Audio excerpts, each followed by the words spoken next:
you so much. Thank you all for coming out this morning. It was a nice, foggy, rainy drive from Madison to Iroquois today, but it was nice. So yeah, my name is Russ Horton. I'm the new title of this probably hasn't been updated yet. Archives Collections Manager at the Wisconsin Veterans Museum. Have any of you been to the Veterans Museum?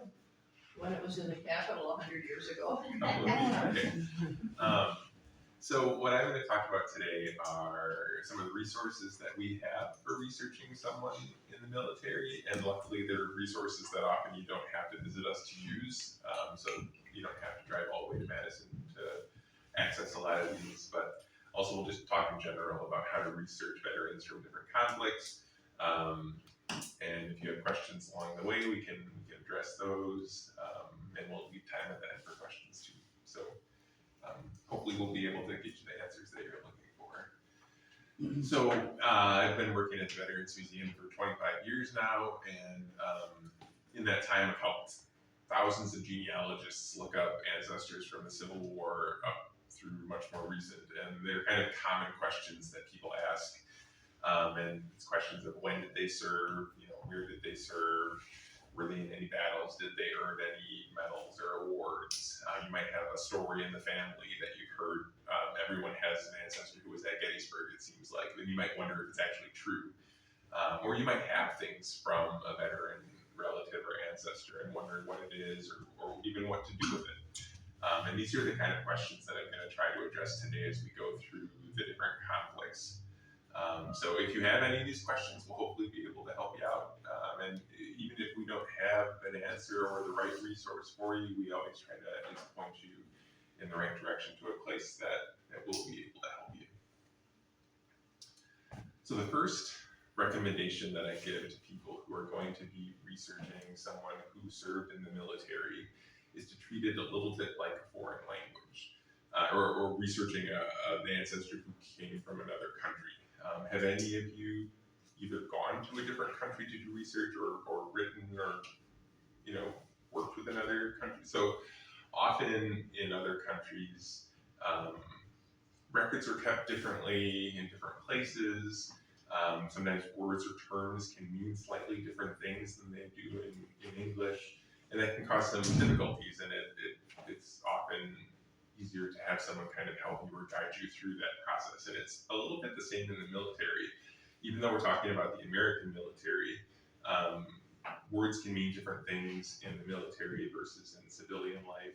Records are stored slightly different, and all those. So if you try to do this research by yourself, you might succeed, but you also might misinterpret something, and it could cause you to go down a wrong path and end up wasting hours of your time, and every hour is valuable in the research here, right? So if you take anything away from my talk today, it's that we're here to help.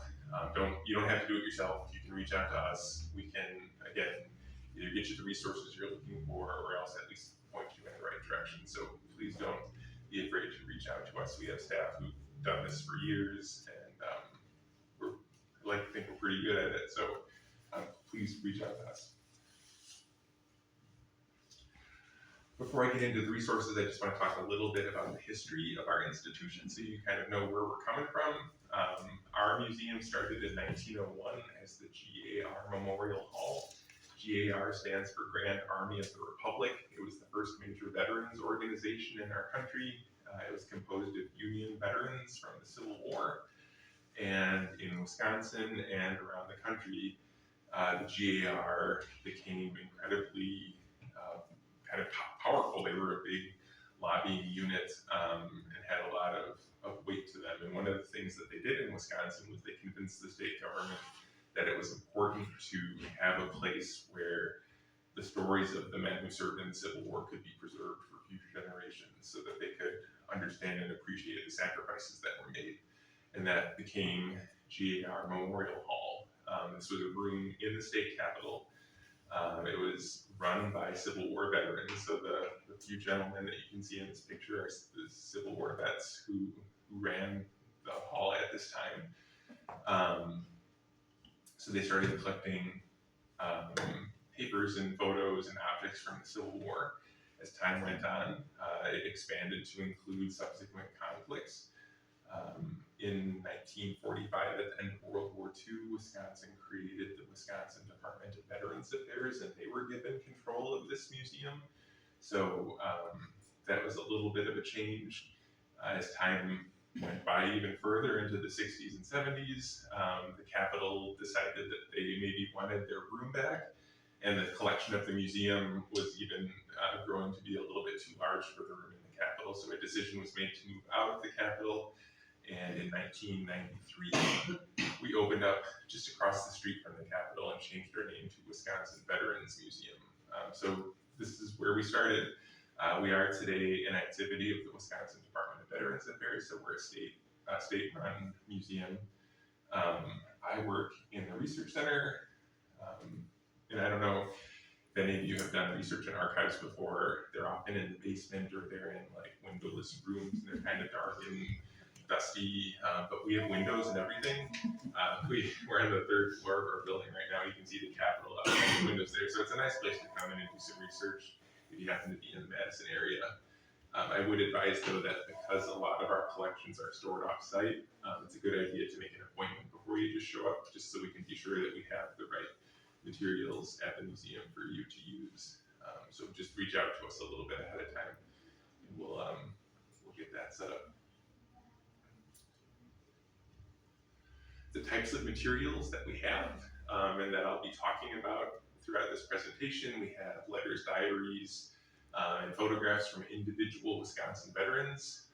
While I wish we had these things from every Wisconsin veteran ever, we rely on donations of materials from either veterans or their families. So if someone in your family in the past, or maybe you, have donated these things to us, we're going to have them and we'll be able to make them available to you and to other researchers. If that hasn't happened, then we'll take a look. I'll talk a little bit later about how even if we don't have something directly from your ancestor, we still might have materials that can help you in your research. But I do just want to make that point that unfortunately we don't have a photograph of every veteran. We don't have letters from every veteran as much as we wish we did. We also have records from veterans organizations like the GAR that I talked about, or American Legion posts, VFW posts, same kind of thing. If they've been donated to us, we'll have them. And so it's a little spotty in different places, but those can be good sources of information for learning about what a veteran did after their service. We have a military history library that I think now is maybe closer to 25,000 titles, and this includes things like published memoirs, edited letters, autobiographies, histories of units, histories of battles, which can be, as you can imagine, super useful. We also have a really large collection of military manuals mainly from World War I through Vietnam, but these are things like if your ancestor was a B-24 pilot, we have a B-24 manual that tells you how to fly a B-24, so you can like read the manual that your ancestor probably read to learn how to do what they did in the war. So those can be kind of interesting sources too, and those are the sorts of things that not a lot of people kept, so we end up being the only library in the country that has a lot of these things. We also have, this one again might need to be updated a little bit, close to 3,000 recorded oral history interviews with Wisconsin veterans. And again, if we have an interview with your ancestor, that's fantastic, but even if we don't, I'm going to talk about how you still have to be able to utilize that resource as well. And then just to stress again, we have staff who are here to help you, so please don't be afraid to reach out to us with any questions. If you don't find what you're looking for in our catalog, or you're just not sure how to move forward with something, just reach out to us. This is our website. It's got the address at the bottom there, but if you just Google Wisconsin Veterans Museum, you will find us pretty easily. Most of the resources that I'm going to be talking about today are going to be under this Learning and Research tab up here. So if you're trying to find our catalog or find some of the databases that I'm going to be talking about, that's where they're going to be located. You can also check out our website if you're going to be in Madison to see what exhibits we have up, or if we have any programs or other other things like that as well. All right, how are we doing? Any questions up to this point? Okay, we haven't gotten into the good stuff yet. So, show of hands, how many of you have or are researching a Civil War veteran? Okay, a lot of hands. So that's what I'm going to talk about first. Our museum, since we were started by Civil War veterans, and since Civil War was the first conflict after Wisconsin became a state, this is kind of where our collection starts. So if you have ancestors from the War of 1812 or the Revolutionary War, unfortunately, we're probably not going to have materials to help you a whole lot, although we can, again, try to point you in the right direction. So you can still bring those questions to us if you want. But the Civil War is really where our collection starts. Wisconsin sent about 80,000 men to fight in the Civil War. We have pretty good information on those 80,000, and we made a database online that you can search to try to find different ancestors who may have served. You can see there are a lot of different fields you can search: first name, last name, residence, unit, company, all that kind of stuff. A couple of notes here, though, that I'd like to give to people. The biggest one is you can't impress a database. And what I mean by that is I've seen and talked to a lot of researchers who try to fill in every single one of these fields. And what usually happens when they do that is they get 0 results.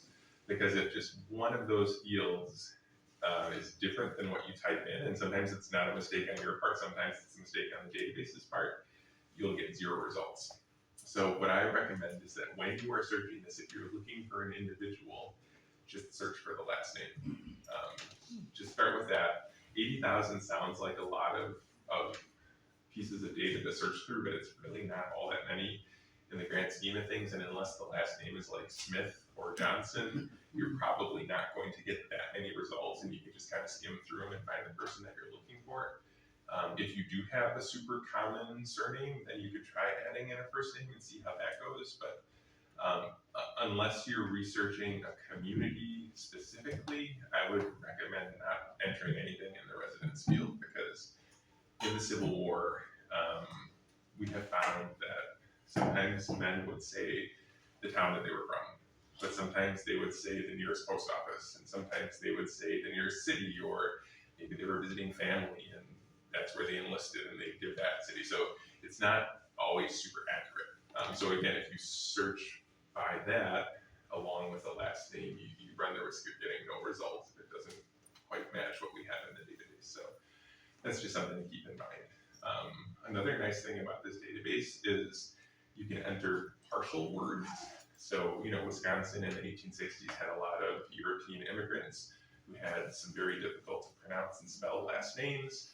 And if you think of in 1860, someone who came from Germany to Wisconsin 3 years ago, and he's being asked, "What's your name?" and he says something, and the person who's sitting on the other side of the table is like just figuring out how to spell it the best they know how. Like, you can imagine how these names get misspelled really badly in some of these records. So like, if you know that in general your ancestor's last name starts out SCHR, and then it kind of gets messy after that, you can just enter SCHR in the last name field and maybe throw in a couple letters of the first name and go that way too. So that can be really helpful, again, in finding those hard to spell last names. So this is on our website. Again, this is under that Learning and Research tab that I showed earlier. So once you find someone in here, you'll see his name. I don't think I have a slide for that. We can look at the database too at the end if we have time. I've got a Wi-Fi connection, so I can bring it up and show it to you. But when you find a result in here, you're going to see some minimal information about them. You'll see their name and their regiment, and it will list the residence that they said they were from, the dates that they served, and there will be a remarks field that'll give some brief information about if they were killed or wounded or promoted, that sort of thing. And then there will be a little red link underneath that says request more information. And that's really the key. Once, this is the kind of the gateway to our other resources. Once you find someone in here, then we're going to be able to tell you about the other information that we have on him, which I'll get to in just a second here. The other note I want to give real quick, I've told you what's in this database. Now I want to tell you what's not in this database.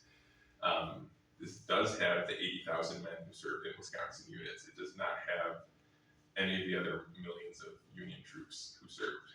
And a lot of us might have ancestors who lived in Pennsylvania during the Civil War, but moved to Wisconsin after the war and lived here for 60 years and died here and are buried here. They're not going to be in this database because they served in a Pennsylvania unit, and their records are going to be in Pennsylvania.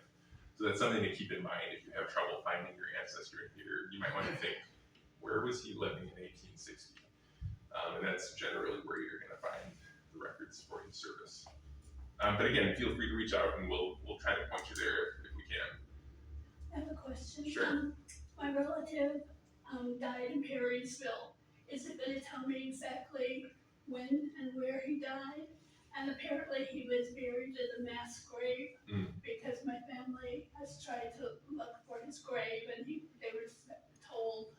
Yeah. So will it give me any additional information on him? That's a good segue into my next slide here, and we'll make sure that we answer it. So when we find someone in the database, it means that we're going to have this, which is called a muster and descriptive roll record. So after the Civil War ended, the state of Wisconsin, once in the 1860s and once in the 1880s, gathered together all of the records that they had from Wisconsin soldiers and summarized them in these big red and blue books. If any of you have been at the Wisconsin Historical Society, you might have used them. They're literally called the red and the blue books. We have them on microfilm, and this is probably the best single source of information about an individual Wisconsin Civil War soldier that you'll find. This is an example record. This is one where everything's filled in. For whatever reason, not every soldier has every one of these fields filled in, so I do want to give that little disclaimer, but a lot of them have them all filled in. And what you'll see is starting over on the left, their name, when and where they enlisted, and then there's this really cool physical description over here where they have their age, their marital status, eye color, hair color, complexion, height, and occupation, which can be really interesting stuff to learn about someone who lived 160 years ago, and who you've never seen a color picture of. So that can be neat stuff. And again, everyone's filled in all the way. I don't know why. There's no rhyme or reason or pattern to it, but that's what can be on there. And then to get to your question, there's a second page where you will see where they were living, or at least where they said they were living, where they were credited to for the draft, and then there's this remarks field, and that's where we get into your question. This is an example of a remarks field that is much larger than some are. And I just wanted to show it to give an example of what it can be. Some are much shorter than this. But this is where you're going to get, this is where the state summarized those individual muster rolls. And you might find some of the information that you're looking for. So this remarks field will get into if they were promoted, if they were detached for service to another unit, if they were wounded, or if they were killed. If they were killed, it will give you a date. It will give you a location. In terms of the burial, I'm not sure it's going to have a whole lot more about that. It is true that often after battles, men were buried in mass graves. Sometimes after the war moved on, the army would come back and exhume those mass graves and move them to the nearest national cemetery. So you might want to check whatever the nearest national cemetery is to Perryville and see if he happens to be in there. The National Park Service does have a burial site database that you can search. But I mean, and I also I recommend just checking with like a local public library nearest to Perryville, because sometimes they know things about local cemeteries that might have been moved to. But the location, the burial location of someone who died in battle and was initially buried in a mass grave can be pretty tricky, unfortunately. Did they have names on them? No, not because, I mean, think about in a time of war where the army needs to move on to the next battle, they didn't have time to bury people individually. You probably could find the names of all of the men mass grave, but there wouldn't be individual points where they were buried. Yeah. I see a question back there. Who is responsible for entering that information, especially that detailed description? This was the state adjutant general's office. So they had all of the official records of the Wisconsin regiments, and as an archivist, this horrifies me, but the thing during the Civil War was that people kind of decided if we take all of these individual reports and write down a summary of them, we can get rid of the original reports, and we've saved all this space. So, yeah, those original reports probably don't exist anymore, but this is pretty good, and they'll cite, like, I don't know, this is a little blurry, but there's all these little underlined marks here. This is where they're citing the source that they're taking it from. So this says, like, it's an M for muster, and I think this says 663, so this is the June 1863 muster roll that said he was, I can't quite make out what that says, but, so, I mean, it gives you a decent idea, and like, if someone was sick at hospital, you'll see month after month, like, sick at hospital, so you can trace how long they were in the hospital. In terms of wounds, sometimes it'll tell you gunshot wound to shoulder or wounded in hip. Sometimes it won't. That can be a little hit and miss too. So the level of specificity on wounds and burial location can maybe not be quite what we wish they were, but otherwise it gives you a pretty good idea. And if you combine this with like a history of their units, and kind of trace where their unit was throughout the war, it'll give you a real good feel for where they were and what they were doing on an almost daily basis. When were they filling this out? Like, how long after the event were they filling this out? The muster reports that these are based on were filled out monthly. In the 1860s, so like 5 years-ish after the Civil War, the state did one of these. They're called the Red Books. They're okay.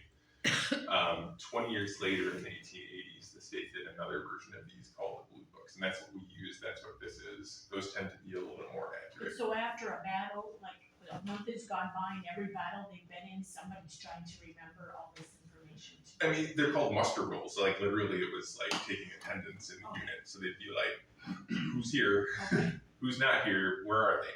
And that's where you'll find like sometimes people who are researching Civil War ancestor, and this happens more than you think in the Civil War. They'll find that they're listed as deserted, and they'll get real sad and kind of they feel bad about it. But a lot of military service and desertion was a little different in the Civil War. You had, again, immigrants, you had farmers who'd never been off their farm before, who didn't understand it. And they thought they're in Virginia, but they know that the harvest is going to be coming in soon, and they think, I need to go home and help with the harvest, and I'll come back when I'm done. Or sometimes along these monthly muster roll lines, where's John Doe? I don't know, I haven't seen him in a while. We'll list him as deserted. Well, he was wounded in the last battle and was left at a hospital, but whoever knew that wasn't at the muster roll that day. So there's some confusion in records there too, and often it'll get ironed out. In 1912, the state published an official Civil War roster, and a lot of times you'll see notes in there about listed as deserted, but later changed to sick in hospital kind of thing. So these aren't perfect records, but I think we're talking about a lot of exceptions to the rule. As a rule, they're pretty accurate. Yeah. And then how did families get notified? If somebody was wounded or Often, I mean, that part wasn't as efficient as in later wars. I mean, often, so in the Civil War, I keep having to go back and give some context, and I apologize for that. So in the Civil War, especially at the beginning, usually, so most regiments, that was kind of the core unit was a regiment, which was about 1,000 men, and that was made up of 10 companies of about 100 men. Companies tended to come from communities, so like Viroqua might have sent a company to fight in the Civil War. So often you're fighting alongside your neighbors and people who go to church with you and all that. So often when someone was killed in battle, one of their friends would write to the family and tell them. I don't know that there was like in World War II, you think of the telegram given to the the family. I'm not sure there was anything quite like that in the Civil War. Probably the responsibility would fall to the officers of the unit, but I think more often it was someone they knew who would write to the family and tell them. Any other questions before we move on? So if you find an ancestor in our database, it means we're going to have this. You can request these from us. We do charge a $5 fee if you want us to mail or email it to you. Otherwise, if you're going to be in Madison, you can look at them for free. We have a ScanPro 3500, which is a really nice microfilm reader. It's really fun to use. It's not like the old hand crank hood one. It's like all digital, and you just use your mouse to advance the microfilm. It's super fun. And you can use it if you come into Madison. But otherwise, we can send it to you by email or by postal mail. Okay. Then we have a certificate of service, which I just want to tell you because you're genealogists, and sometimes genealogists like to have something a little more attractive than this to show, in their books. So if you want something a little nicer put together, we do have a certificate of service that has pretty much the same information, but it's $10 because it has color ink and all that kind of stuff. So that's something to think about too. Okay, we're moving right along here. Any last questions about the Civil War? And if you want to save them until then, that's okay too. But I'll just give the chance here. Okay, so now we're going to talk about the Spanish-American War really quick. How many of you have or are researching a Spanish-American War vet? Yeah, this is very typical. A lot of hands for Civil War, no hands or very few for Spanish-American War. So you go from 80,000 Wisconsinites in the Civil War to about 4,000 in the Spanish-American War. And that explains some of it, right? There were just fewer men serving. For this, before we talk about the database, I do want to give some context for you. This is one of those areas where, like, if you know what you're doing, it can help you with your search and look in the right place. There are two conflicts that happen very close together, and they're related, but they're separate conflicts. But they often get lumped together, and it can cause some confusion. The Spanish-American War happened in 1898, and it was the United States fighting against. Who do you think we were fighting against? Look at the name. Spain. Yeah, we were fighting against Spain. So it was the U.S. versus Spain. It was fought in the Caribbean, so like in Cuba and Puerto Rico, and there were some naval battles around the Philippines, but it was the U.S. Americans fighting against Spanish troops. And this is where the Wisconsin National Guard was called up. This is the 4,000 men that I'm talking about, and they were sent to, two of the regiments went to Puerto Rico, one went to Florida, and then one hadn't left the state by the time the war ended. So they went to Alabama to serve some garrison duty. Very short war. We have this database. It has all those 4,000 men, very similar to the Civil War database, except there's just one field per name. And again, I would recommend just searching for the last name and kind of see where it goes from there, unless you're searching a community. This one also has a county drop-down menu. So like if you were searching for Vernon County vets of the Spanish-American War, you could search that too. Now, the tricky part is the conflict that happened right after the Spanish-American War was the Philippine-American War. Sometimes you hear it called the Philippine Insurrection, but the more correct term is the Philippine-American War. Now, this was Spain versus America. Who do you think we were fighting in the Philippine-American War? The Filipinos, right? So we, the United States, helped push Spain out of the Philippines because Spain had colonized the Philippines. And the Philippines thought that we were just being nice and helping them push Spain out, but then the US decided, I think we're gonna stay here. And then the Philippines were like, we don't really like that, so there was a war there. And that happened from like 1899 to about 1902. So it's a totally separate conflict, although they often get lumped together just because you can see how they're kind of related and they happen so close chronologically. This database does not have any men who served in the Philippines. So you might have heard that your ancestor served in the Spanish-American War, and you might have heard that he served in the Philippines during the Spanish-American War. But I am telling you, he served in the Philippines during the Philippine-American War. So if you search for that person in this database, you're not going to find them. The Wisconsin National Guard did not serve in the Philippines. There were certainly Wisconsin men who served in the Philippine-American War, but they served in either federal units or they served in units from other states. So if you want to find information about them and their service, you can certainly contact us and we can see, like, maybe someone donated their letters to us and we'll have information about them that way. Or we might have a book about their unit or something like that, but probably you'll need to either go to the National Archives for federal units or else to the state whose National Guard that they might have served in over there, if that makes sense. So that's the story there. If we do have them from the Spanish-American War, we're going to have these, we have the originals of these muster cards that are very similar in terms of information to what the Civil War muster rolls had. These, again, have that physical description of height and complexion, eye color, hair color, that's the place of birth, what their occupation was, again, when they enlisted and were mustered into service, and their unit. And then the back of the card has the remarks field, which tend to be much shorter than in the Civil War.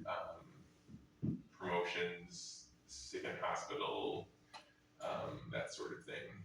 So, interesting stat for you all. 134 Wisconsin men were killed I already ruined this, shoot. 134 Wisconsin men died during the Spanish-American War. Only 2 of them were killed in battle. The rest died of disease. So it's very common to find sick in hospital, those sorts of comments here. You can see this guy is sick right there. Typhoid, malaria. They were going to the Wisconsin farm boys were going to the Caribbean in wool uniforms. So it didn't go real well. So that's what we're going to have for Spanish-American War vets. Okay, still doing okay, everyone? All right, so this is just a little brief thing, the Mexican expedition. This is not the Mexican-American War that happened in the 1840s. This is 1916. This is Pancho Villa raiding into Texas, and Woodrow Wilson called up the National Guard all over the country to go down to the border while the U.S. Army went into Mexico to find Pancho Villa. The Wisconsin National Guard was called up for this. They were sent down to San Antonio. They didn't see any battle. They didn't really do much down there except train. But they did serve down there, and we do have the muster rolls from that. So again, about 5,000 men went down to San Antonio during the Spanish-American War, and during the Mexican expedition, pardon me. And we have similar information about all of them. The add-on to this, and this is something I forgot to say about the Civil War and Spanish-American War, this record for the Mexican expedition lists next of kin. And I forgot to talk about that with the Civil War, and I apologize for that. A very common question that I'll get from folks about the Civil War in particular is like, what were his parents' names? What was his wife's name? What were his kids' names? Civil War records do not have any of that. The Army didn't care about any of that. Like, it'll say whether he was married or single, but it doesn't list his wife's name if he was married, and it doesn't list his parents' name or his. So if you're like trying to confirm like that this John Smith is my John Smith, I don't know that our records are going to be able to help you do that a whole lot. You'll probably need to try to confirm that in a different way, either through an obituary or veteran censuses that were done in the late 1800s, those sorts of things. But this is one of the few that lists next of kin. And this was a very short service. It was like less than a year. But what might be of interest is that these men came home to Wisconsin in early 1917, and a couple of months later were activated again for World War I. So if you have an ancestor who served in the Wisconsin National Guard, the 32nd Division during World War I, there's a really good chance that they're going to show up in here, and you might be able to just glean a little bit more information out of this record.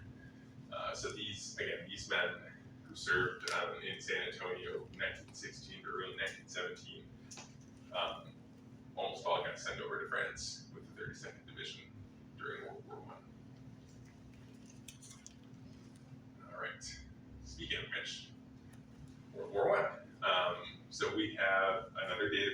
very similar for World War I. About 120,000 Wisconsin men and women served in World War I. This is the first conflict America was in that women were allowed to actively serve in the military. There were Army nurses, there were women who served in the Navy and the Marines, and with the Army and other functions as well. I think about 4,000 Wisconsin women served in World War I. So searchable database again, just try the last name and see how it goes from there, unless you're interested in local history and want to search by city or county. Similar to Civil War, this is for men and women who were living in this state at the time of their service. So again, if they lived elsewhere but moved to Wisconsin after their service, unfortunately they're not going to be in here. Those records tend to be in the state where they served, or where they were living when they served. If you find your ancestry here, there's going to be that request more info tab. Click on that and we'll tell you about the other records that we have, which tend to be these service cards. We have these on microfiche. How many of you have used microfiche? A couple, okay. You can still use our ScanPro 3500 for the microfiche. It's a really useful machine. You can do microfilm and microfiche. But these cards, they were made by the Adjutant General's office at the War Department. Very similar information to the other sorts of records that we've been looking at. Like this is just a progression of different formats, but the same information. So the top card tends to be more personal information. You've got the physical description up here, where they were born, what their occupation was, those sorts of things. The bottom card tends to be more military information. So when they enlisted, the different organizations that they served in. So a lot of times in World War I, people would transfer between units at different points in the war. So this can be really useful if you're tracing where they were. This will tell you what unit they were in until this date, and then they transferred to this unit, and they were with that unit until this date. So you get a real good picture of what unit they were with at any given time. It will list the battles or campaigns that they were in. There is a field for wounded. It'll tell you when they served overseas, if they served overseas. So that can be an uncomfortable moment too. I'll get to that a little bit later with the family lore. And then if they were disabled, it'll give the percent disabled at the bottom here. And then the back of the card, again, will usually repeat the battles and campaigns that they served in. If they earned any medals or awards, it'll list that as well. I will tell you that in World War I, there were just not a lot of medals or awards available to U.S. service people. There was the Medal of Honor, there was the Distinguished Service Cross, and the Silver Star, and the Bronze Star, and that's kind of about it. So unless your ancestor did something pretty spectacular, it's no shame to them if they don't have any awards listed. The Purple Heart did not exist during World War I. It wasn't instituted until the 1930s. So even if it says that they were wounded here, it won't say anything about a Purple Heart because it didn't exist. So don't be surprised about that. Yeah. Does it give you any information about the battles? It'll give the rough dates of the battle. So like the Alsace sector from May of 1918 to July of 1918. But no, that's something that you have to kind of look up separately. So a lot of times these resources, they'll give you some information, but really they're giving you other data that you can use to look at other resources. So, if this is your ancestors card, what you're going to want to really look at are the units that they're in, because you might be able to find a unit history that really walks you through that experience, and then you're going to want to look at the time they served overseas, and then the battles or the campaigns that they served in. And that'll allow you to look at battle histories and those sorts of things and figure out what they were doing. It's never easy, right? There's very rarely that one-stop source of information that gives you everything that you want. Okay, and we do have a World War I certificate of service as well, same kind of thing. If you want something a little prettier, you can get that, but it's the exact same information as the other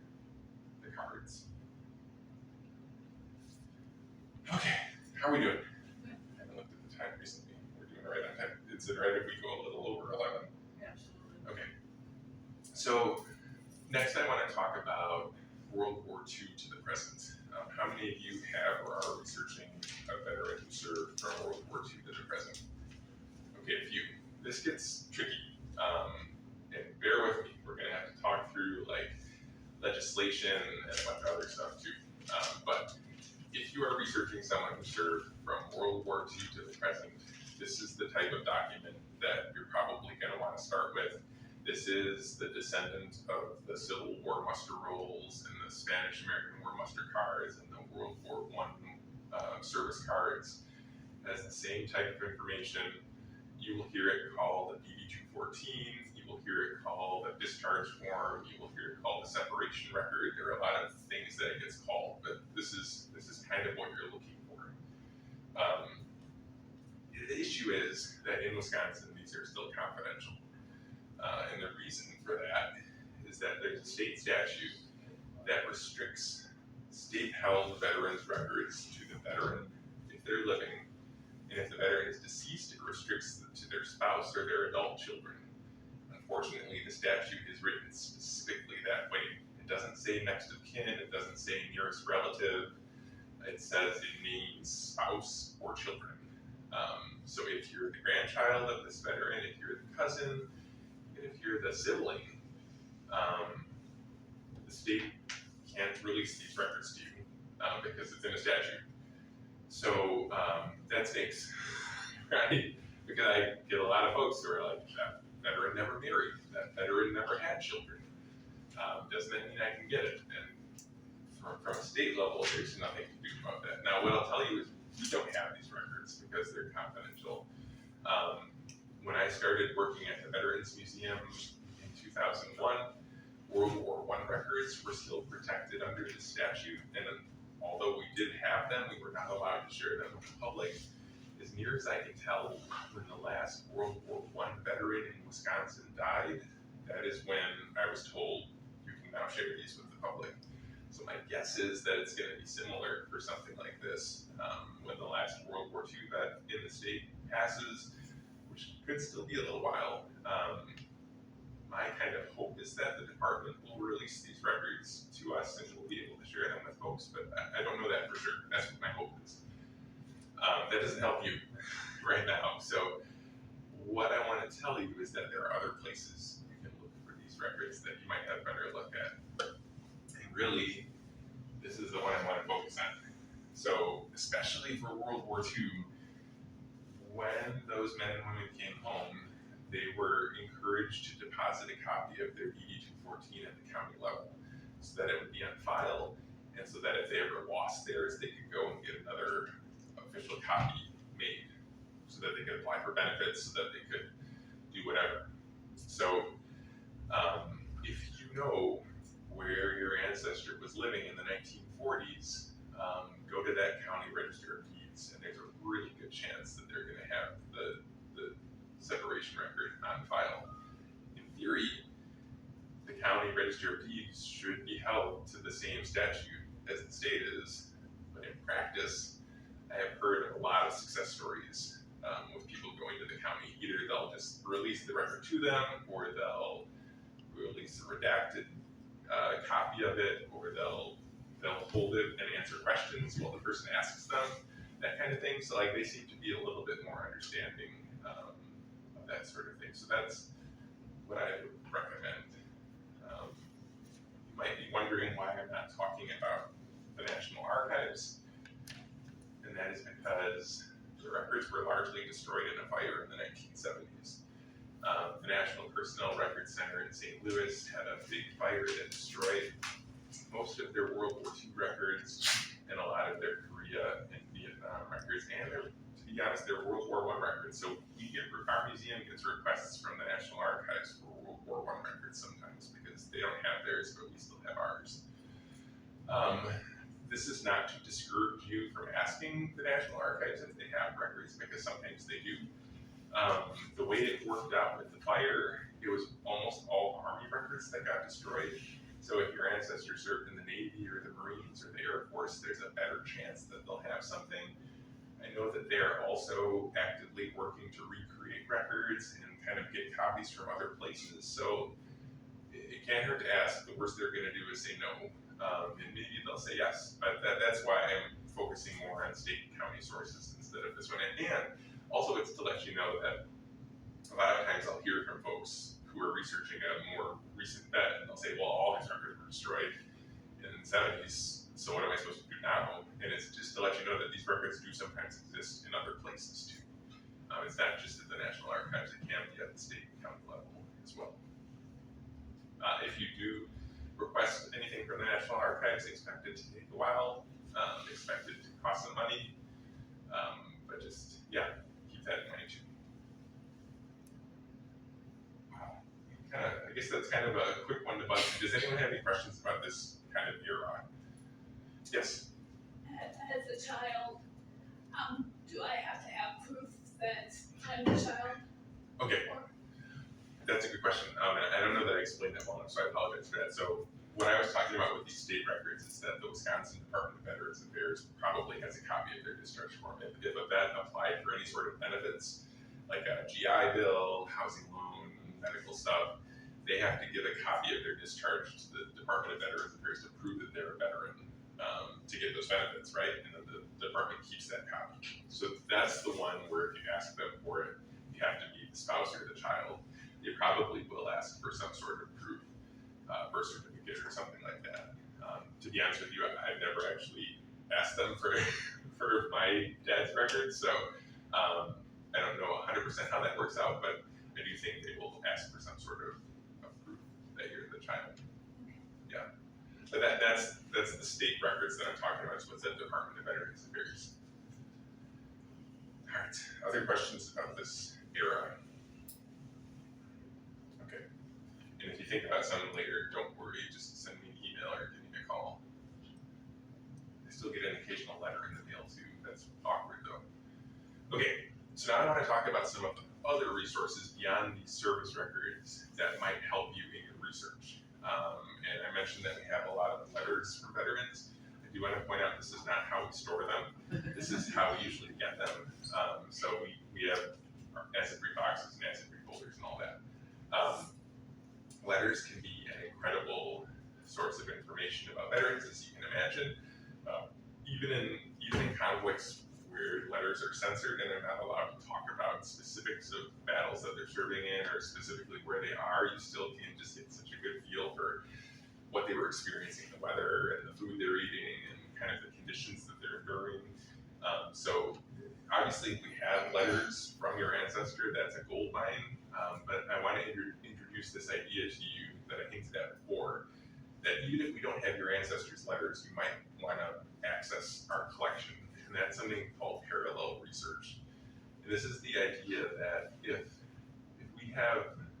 someone served in the same unit as your ancestor, or even if someone had the same military specialty as your ancestor, so like if your ancestor was a B-24 pilot and we have letters from another B-24 pilot, reading that other person's letters can give you insight into what your ancestor experienced. So if they were in the same unit, that means they were real close to your ancestor physically, right? So they were eating the same food, they were experiencing the same weather, they were complaining about the same officers, fighting in the same battles. So reading that other person's letters can really give you some insight into what your ancestor was experiencing on a day-to-day basis. And similarly, someone with the same specialty as your ancestor was doing the same sorts of things. So those letters can give you, again, an idea of what your ancestor was experiencing. So something to think about. And you can search our catalog by unit.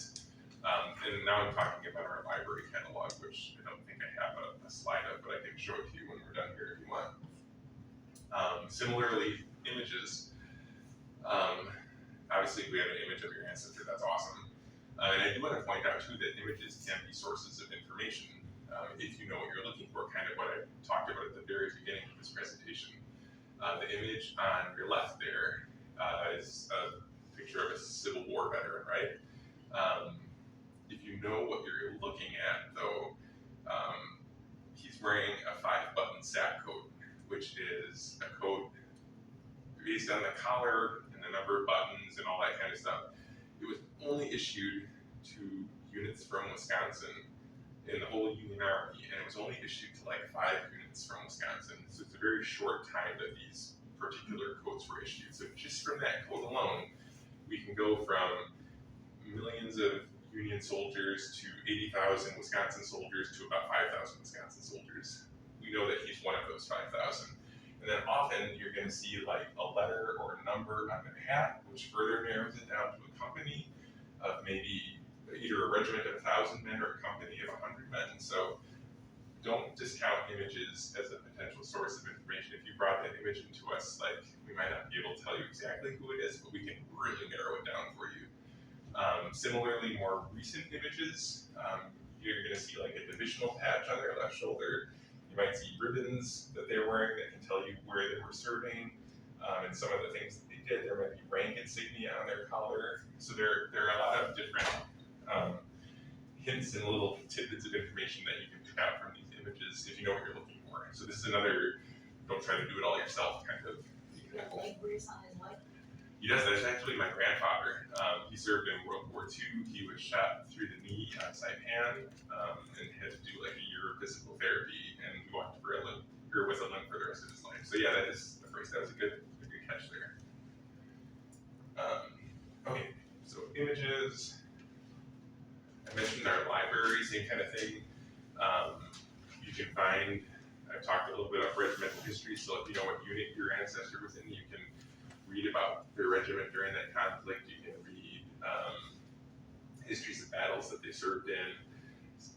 Similar to the letters, you might want to read a memoir or published letters or diary from someone who served in the same unit or who did the same military specialty. Oral history, same kind of thing. Someone who served in the same unit or someone who did the same military specialty, listening to them describe what they did can be really powerful. A lot of our interviews are digitized and online. You can either watch them or read the transcript, whichever you prefer, so that can be easily accessible from a distance. I mentioned our website again. I just want to say that that's a place where you can find a lot of the things that I'm talking about. Again, check that Learning Research tab. Other resources that you can check out beyond us, the Wisconsin Historical Society has a lot of the same types of materials that we have, so they are worth checking out. Local public libraries and county historical societies and genealogical societies can be great. Obituaries can be a really interesting source of information about veterans, especially if you're not sure if someone was a veteran, or if you're not sure if you know they're a veteran but don't know anything else about them. Obituaries often will give at least slight details about their service. It might give you that starting point that you need to get going. Then I just want to talk real quickly about some use caution type of stories. So Ancestry.com, how many of you have used Ancestry.com?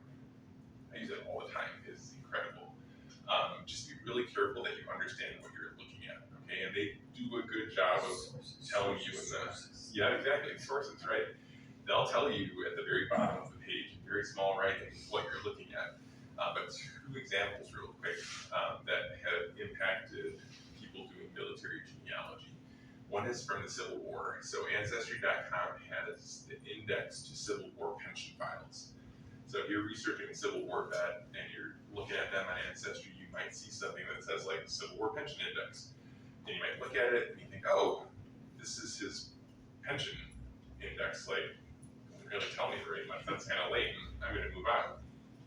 Really, all that's telling you is that he has pension files at the National Archives, and that you have to ask for them from the National Archives. And often pension files can be like hundreds of pages of correspondence and military reports and records and doctors.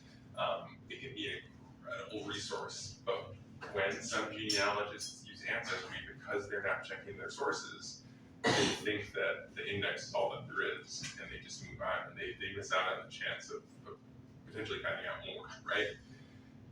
Similarly, from World War I, Ancestry.com has the World War I draft registration cards. They also have World War II draft registration cards. a lot of folks assume that that means that that person served. But in World War I, only 1 out of 8 men who registered for the draft was actually drafted. So 7 out of 8 men who registered for the draft didn't serve, right? So they'll come to me and be like, why isn't my ancestor in your database? I'm like, I don't know, like, let's figure this out. Well, how do you know that they served? I found this record on Ancestry. Okay. So then I have to walk through this whole thing with them. So like, just be sure you understand what you're looking at, because it can, again, save you time or point you toward more information.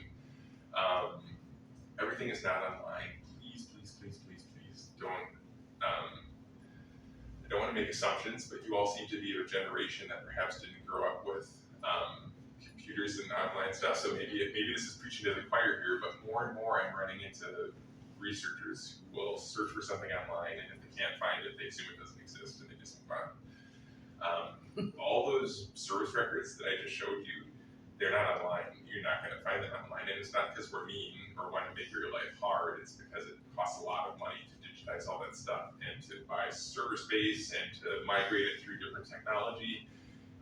We want to focus on preserving the originals. So if you just did a search online for Wisconsin Civil War muster rolls, you're not going to find your ancestors' Civil War muster rolls. So if you just move on, you're missing out on that. So same thing with like newspapers. Newspaper.com is a great source that I use all the time, and they have a lot of the papers that I want to look at. But if you look close, sometimes they have the Oshkosh Northwestern, but only from 1956 to 1983. And if you don't look at that and you think that they have all of the Oshkosh Northwesterns, and you do a search and you don't find your ancestor's name, you're going to think there was no article about my ancestor, but there might be. It's just not digitized yet. So it's a really important thing to keep in mind. Not everything is online. And then family lore. The most uncomfortable interactions that I have had with researchers come from family lore. It's when someone comes in and says, my ancestor served in World War I, and they were in the trenches, and they were gassed, and it affected them the rest of their life, and I want to find out more about, the circumstances of this. And then we look up their record, and it says that they never served overseas. And like, some people can take that well, and some people get really mad, and like, that record must be wrong.